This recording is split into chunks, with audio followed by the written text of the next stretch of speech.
Hello everyone, welcome to part 79 of 100 Ways to Motivate Yourself. I'm Walt, here we are with our 79th principle in this series. And our 79th principle today is a very important one, and this one is to look for the gold, okay? Got it? Gold. Look for the gold. Now this one does not mean to go into a gold rush there and go waste all your time and money looking for gold and stuff like that. But what it does mean is that we can either look for the gold in our life or the filth in our life, as Steve Chandler says here.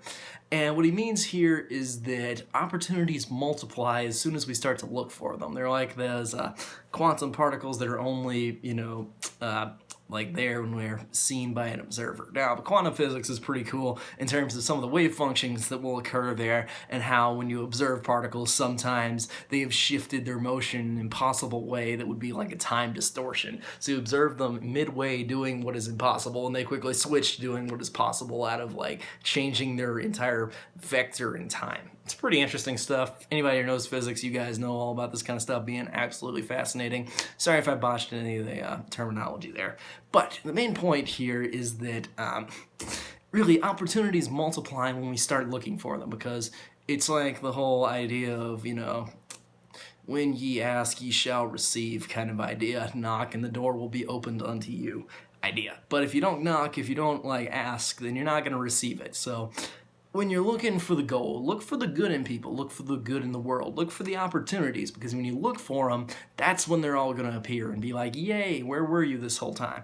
Versus if you look for all the problems in the world, you'll have no problem finding more and more problems in the world. So don't look for problems, because you're just going to find an infinite number of them. Look for opportunities, look for the goal, look for the good in the world, because then you're going to find so much of that. And when you find it, you can cultivate it and make it so much bigger in the world. If you want to change the world, look for the good in the world and it will expand. If you look at the problems of the world, they will expand. So look for the good, get your subconscious mind on a path to being happy, by being successful, enjoying all the good that life has to offer. And soon enough, you'll be living your dream life, and it'll come into existence much faster than you ever thought it would. Anyway, that's about it for part 79. I will see you guys next time with part 80. So stay tuned. I'll see you then.